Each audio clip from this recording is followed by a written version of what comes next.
Okay, you'll see here that because it's in a DRS cluster, the virtual machines may need to migrate to another host. Remember earlier when I told you that when you're adding HA and DRS into your cluster, well, make sure that you have enough hosts available because things like maintenance mode will cause those virtual machines to need to get migrated elsewhere. So after a minute or two, you'll see that this host ends up switching itself into maintenance mode.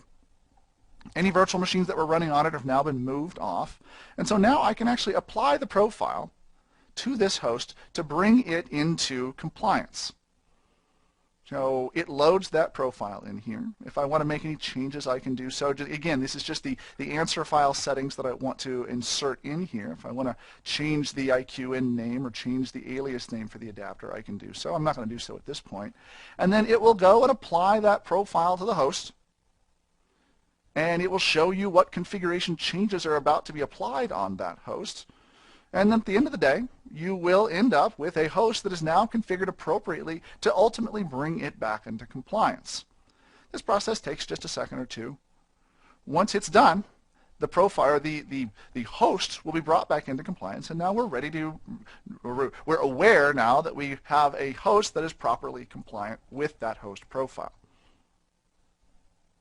There we go.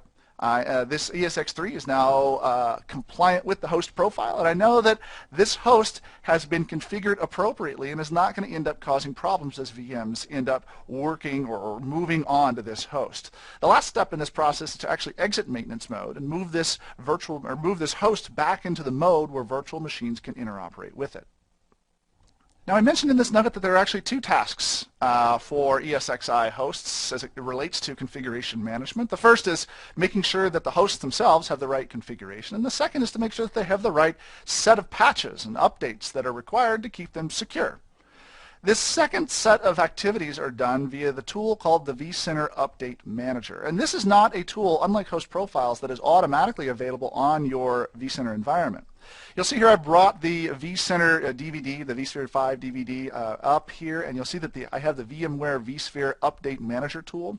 Just like before, this has the .NET 3.5 SP1 and Windows Installer 4.5 pieces of code or frameworks that are required as prerequisites. But I wanted to show you the installation here because there are a couple of settings here that are important to be aware of as you go through installing Update Manager and ultimately working with it in your environment. Many of the selections here are your basic installations, right? Approving the EULA, defining where it is that you want to store the files for this software. Now, this screen, however, is an important screen because it reminds you that Update Manager version 5 does not support patching VMs. In Update version 5, you can upgrade ESX4 hosts to 5, but not 3 or 4. So be aware of this because you're going to want to have, this is a tool that you will use for actually completing some upgrades, but only certain types of upgrades. Also, this version 5 no longer supports VM patching, so some of the functionality just isn't there. Now, there is a selection box down here at the bottom that says, okay, after the installation, go ahead and download the updates from the default sources immediately. These are the updates that you will ultimately apply to your ESX hosts. So unless you're in a secure environment where you need to separate this process out, it's generally a good idea to download those updates immediately. If I click the next button here, I need to connect in this Update Manager into my vCenter infrastructure.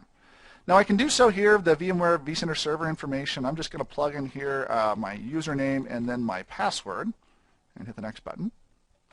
And the next step is to install the necessary database stuff that vSphere Update Manager requires. Now, again, just like before, in larger environments, I can use an existing database. In smaller environments, I can use a SQL Server 2008 R2 Express instance. We've got a small-scale deployment here, so it should be just fine. Do I have any